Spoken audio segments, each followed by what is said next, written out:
Bagaimana bisa, kata Allah, kami menyamakan dari sisi fasilitas, nikmat-nikmat yang melimpah diberikan antara orang-orang yang beriman dan beramal saleh dengan orang-orang yang membuat kerusakan di muka bumi, bermaksiat, ya. Dan bagaimana bisa kami menjadikan orang-orang yang patuh dan orang yang durhaka? Tidak mungkin sama, mustahil. Kita lihat kehidupan Nabi SAW dengan kehidupan orang-orang yang bertolak belakang dengan beliau di zamannya.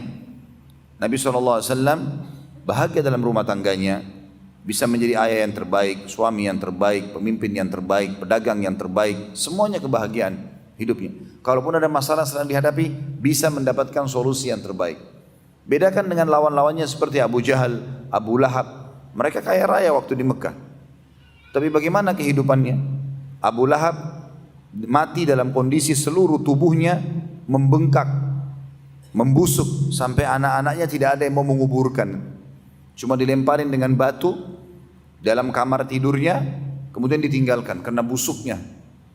Abu Jahal mati di perang Badar dalam kondisi mengenaskan. Kemudian juga Umayyah bin Khalaf juga begitu. Orang-orang yang kaya raya di Mekah yang tadinya menganggap remeh Nabi SAW waktu di Mekah, karena mereka kaya raya, mereka pemimpin kaum, maka mereka akan mengatakan, Muhammad, kenapa kau yang ditunjuk? Kenapa bukan orang-orang kaya di antara kami? Kami lebih kaya daripada kamu. Menganggap remeh. Nabi SAW tetap sabar, menyampaikan kebenaran. Tapi hasilnya ternyata selama hidup mereka susah. Anak-anaknya nyusahin hidupnya, orang-orang kafir ini. Kemudian pada saat hidup pun sering bangkrut dalam usahanya. Kemudian juga pada saat meninggal mengenaskan. Sementara Nabi SAW berbahagia rumah tangganya, didukung oleh para sahabat-sahabatnya. Kalaupun ada masalah yang dihadapi punya solusi yang terbaik. Anak-anaknya semua jadi baik. Dan yang dikenang sampai menjelang hari kiamat adalah kebaikan Nabi SAW. Sementara Abu Jahal, Abu Lahab orang tahunya keburukannya. Juga dalam ayat yang lain, surah Ghafir surah nomor 40 ayat 58, Allah berfirman, A'udzu billahi minasyaitonir rajim, wa ma yastawil a'ma wal basir walladzina amanu wa amilus solihati walal musii qalilan ma tatadzakkarun. Tidak akan pernah sama antara orang yang buta dan orang yang melihat.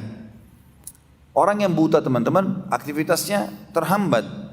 Mau jalan pelan-pelan, dia tidak tahu bahaya, ada lubang di depannya kah, ada orang yang ingin menyusahkan dia kah, mengganggunya, dia tidak tahu. Ya. Bahkan dia cuma bisa merasakan saja hujan, panas, dia tidak bisa lihat semuanya.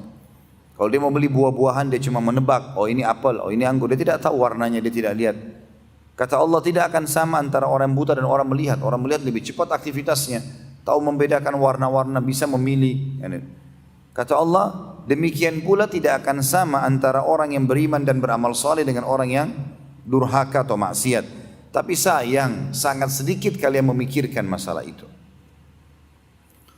Kemudian juga dalam surah Al-Jathiyah, surah nomor 45 ayat 21, Allah juga mengingatkan, kita belum masuk ke inti bahasannya, 17 poin yang akan didapatkan oleh orang yang saleh dan salehah. Tapi kita masih masuk di perbedaan antara orang yang patuh dan orang yang durhaka. Surah Al-Jathiyah surah nomor 45 ayat 21, Allah juga berfirman, A'udzu billahi minasyaitonir rajim, am hasibal ladzina ijtara'us sayyiati an naj'alahum kal ladzina amanu wa 'amilus shalihat sawa'an mahyahum wa mamatuhum sa'a ma yahkumun. Apakah orang-orang yang berbuat dosa dan durhaka kepada Allah akan kami samakan mereka dengan orang-orang yang beriman dan beramal saleh, baik selama hidupnya ataupun pada saat dia mati? Sungguh buruk apa yang mereka nilai itu. Tidak akan pernah sama, teman-teman sekalian. Orang yang melakukan ibadah-ibadah dalam ketentraman jiwa dan fasilitas dengan orang-orang yang berbuat kerusakan. Dan antum harus adil, teman-teman sekalian. Banyak orang di antara kita tidak adil.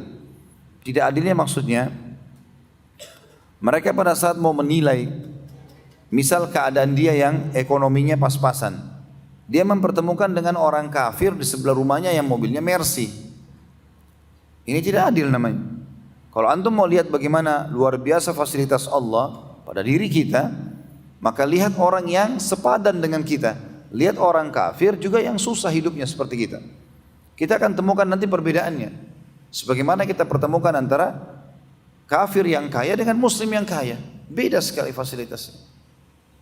Beda sekali. Dari ketentraman jiwa, dari kebahagiaan. Itu banyak sekali contoh-contoh dalam masalah-masalah seperti ini. Ya.